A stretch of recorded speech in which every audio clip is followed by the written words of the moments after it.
បាទបងប្អូនអរគ្នាថ្ងៃនេះគឺបន្តពីថ្ងៃមុនទៀតហើយបាទវីដេអូយើងគឺបន្តពីថ្ងៃមុនបាទឥឡូវយើងចាប់ផ្ដើមរៀបនៅប៊ីស្តុងបាទក្នុងដាក់ប៊ីស្តុងគឺយើងត្រូវដាក់រងសិនបាទយើងដាក់រងសិនដើម្បីការពារកុំឲ្យជ្រាបប្រេងកាលណាបងប្អូនបានដាក់រងទេដាក់ប៊ីស្តុងមកដាក់សេមីយើងអាចជ្រាបប្រេងហើយបាទឥឡូវចាប់ផ្ដើមដាក់នៅប៊ីស្តុងជាមួយនឹងដៃយើងសិនបាទហើយបន្តទៀតគឺយើងចាប់ផ្ដើមដាក់នៅព្រាជាមួយនឹងដាក់ការពារកុំឲ្យអាប៊ីស្តុងចេញមកក្រៅបាទកាលណាអត់មានវាសម្រាប់ទុកនៅអាប៊ីស្តុងទេយើងចេះទៅប៊ីស្តុងអាប៊ីស្តុងនឹងចេញមកក្រៅវាមានបញ្ហាវាឆ្ងាយហើយបន្តទៀតគឺយើងដាក់ប្រេងសិនដើម្បីឲ្យវាមានជាតិអំបិលសិនបាទយើងដាក់ចូលទៅជាមួយនឹងសម្លីវាងាយស្រួលវាអត់មានពិបាកតឹងទេឥឡូវយើងចាប់ផ្ដើមដាក់ប៊ីស្តុងចូលជាមួយនឹងសម្លីហើយខ្ញុំគឺរៀបបែបនេះបងប្អូនរៀបយ៉ាងម៉េចខ្ញុំមិនដឹងទេប៉ុន្តែនេះគឺជារបៀបដែលខ្ញុំរៀបរាល់ថ្ងៃបងប្អូនបាទឥឡូវយើងចាប់ផ្ដើមដាក់បញ្ចូលជាមួយនឹងប៊ីស្តុងជាមួយនឹងសម្លីឥឡូវដាក់ចូលទៅហើយមុនដាក់ចូលគឺយើងត្រូវលាបប្រេងជាមួយនឹងសម្លីផងដែរដាក់ផ្សំនឹងក្បាលប៊ីស្តុងផងដើម្បីឲ្យមានភាពងាយស្រួលដាក់ទៅគឺវាមានល្អយើងសម្រាប់ចូលទៅប៊ីស្តុងអាចចូលទៅស្រួលបាទឥឡូវបន្តទៀតគឺយើងទាញសកម្មបាទមើលយើងអត់ទាញសកម្មទេនឹងដាក់ចូលសម្លីទៅវាអាចទៅហើយអញ្ចឹងយើងត្រូវទាញសកម្មឡើងមកលើបន្តទៀតគឺយើងទាញនៅប៊ីស្តុងឡើងមកលើអស់ដើម្បីឲ្យឡើងឲ្យត្រូវត្រង់បាទដើម្បីត្រូវត្រង់ហើយបន្តទៀតគឺយើងដាក់នៅរងដែកតែម៉ូតូនេះគឺមានបញ្ហាឡាយឆេះរងបាទឆេះរងឡាស់បាទអញ្ចឹងយើងដាក់រងពីស្លឹកក្រោយទៅបាទហើយមកដាក់នោះគឺយើងត្រូវម៉ាប់ផងដែរយើងត្រូវម៉ាប់សេមីបាទជាមួយនឹងកន្លះស្អាតផងដែរបើឃើញស្នាមឆេះអញ្ចឹងបងប្អូនឥឡូវយើងចាប់ផ្ដើមដាក់រងក្រោយទៅដាក់រងពីស្លឹករៀងក្រានតិចហើយបន្តទៀតគឺយើងយកនៅកន្លះរបស់យើងដាក់បញ្ចូលបាទហើយក៏ទាញន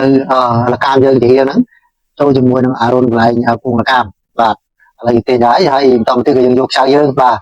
ដាក់ជារៀងពីដើមមកបាទជាពីដើមបាទតែពីដើមហ្នឹងគឺយើងមួលឲ្យតែមិនទេកាលណាយើងមួលទៅ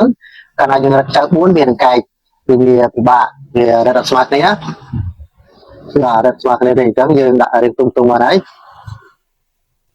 បាទហើយនេះគឺយើងយករងដាក់ខ្សែ4នេះរង4សន្លឹកខ្សែ4គ្រាប់ផងដែរបាទដូចខ្ញុំនិយាយដែរអញ្ចឹងបងប្អូនបាទហើ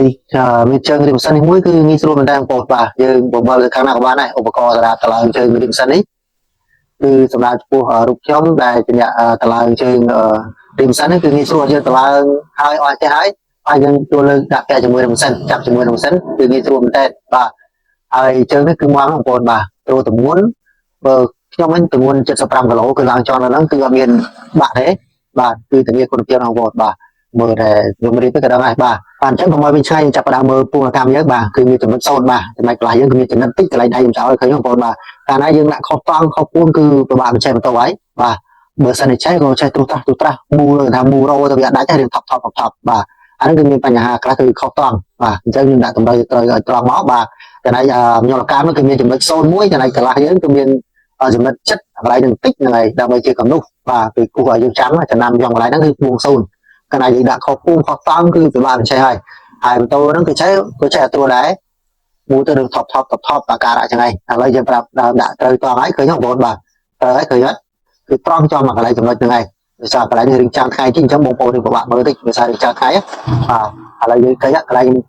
ចោលប្រាប់ហ្នឹងបាទយើងទូរវិស័យអោបតាមបងប្អូនតិចបាទដោយសារកន្លែងនេះវារឿងចាំងថ្ងៃអញ្ចឹងមើលរឿងអត់សូវច្បាស់ទេបាទយើងយកចៅនៅការយើងយកមករត់សិនចៅពីក្របហ្នឹងដើម្បីកុំឲ្យវាជ្រុះកាលណាវាជ្រុះគឺពិបាកដាក់ម្ដងទៀតបាទអញ្ចឹងយើងមួរឿងទុំមកមុំបាទរឿងថាវាជាប់អត់ជ្រុះហ្នឹងបងបាទយើងមួមកជាប់ចឹងមកហើយបាទអញ្ចឹងយើងរត់ខ្សែយើងទុំមកមុំបានហើយបន្តទៅទៀតក៏យើងយកនៅរងតូមទីលកាមដើម្បីដាក់ទៅក្របកន្លែងរងតូមទីលកាមដើម្បីកុំឲ្យវាជ្រាបពេកបងហើយបន្តទៅទៀតក៏យើងយកនៅតូមទីលកាមមកដើម្បីយើងមួពលិតចូលហ្នឹង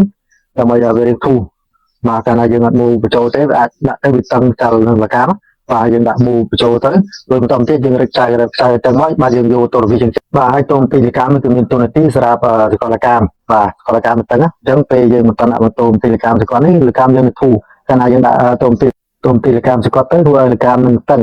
បងបាទជាមួយយើងរត់កន្លែងណារៀងតឹងតិចមកបើរៀងធូរជាពេលកន្លែងហ្នឹងបាទបន្ទាប់ពីយើងរត់តឹងហើយគឺយើងស្រេនៅកន្លែងនេះមានវិសមួយសម្រាប់រត់